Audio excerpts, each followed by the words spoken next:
now for doing the y. We're looking at F1 is equal to 5 kilonewtons, and it's right here, it's in that positive octant.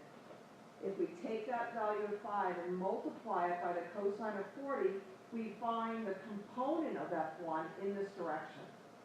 And just as before, in order to find x, we multiply it then by a cosine of 50.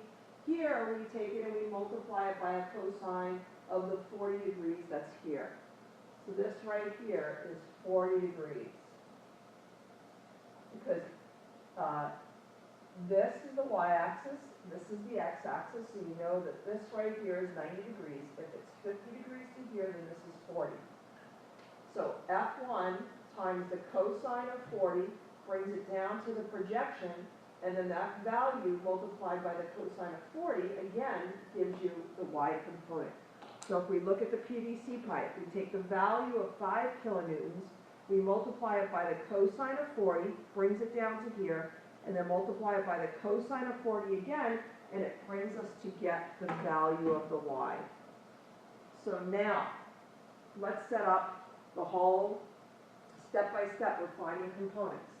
F1 is equal to 5 times cosine of x. In order to find the x component, it's F1 times the cosine of 40 times the cosine of 50i plus y.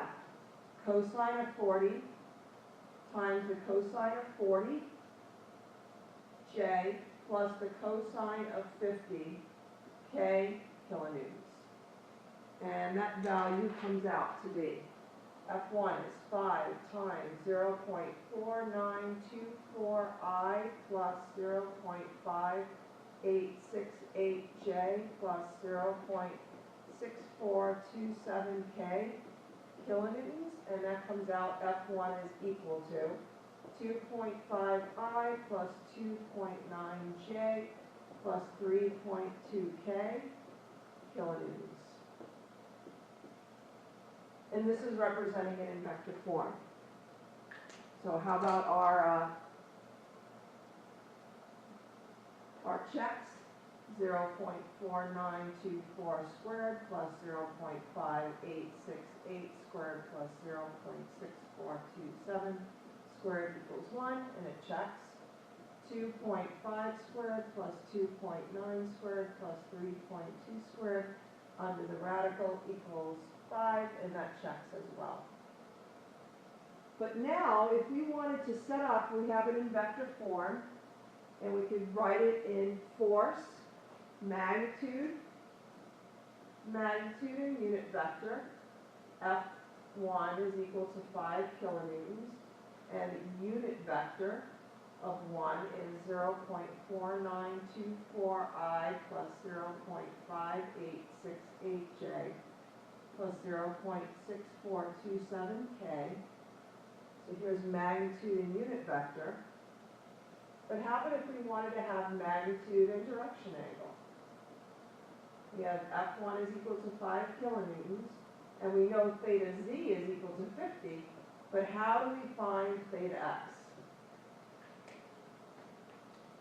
How can we find it?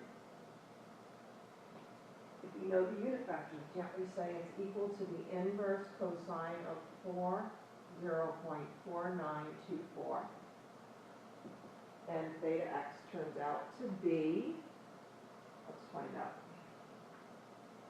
0.4924 inverse cosine, 60.5 degrees. And let's find theta y is equal to the inverse cosine of 0.5868 equals 0.5868 inverse cosine, 54.1 degrees. And how can we check that? Well, the cosine of theta x squared plus the cosine of theta y squared plus the cosine of theta z squared is equal to 1. So the cosine of 60.5 squared plus the cosine of 54.1 squared plus the cosine of 50 squared is equal to 1, and it checks.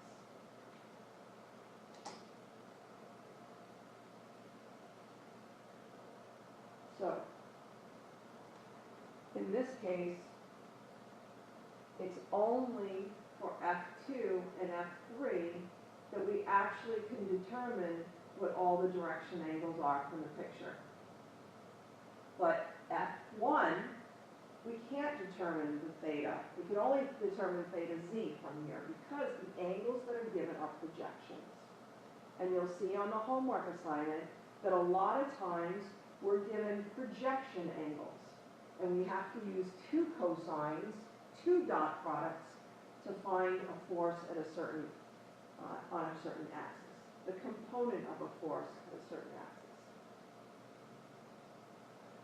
Okay. All right, I'll see you the first day of class.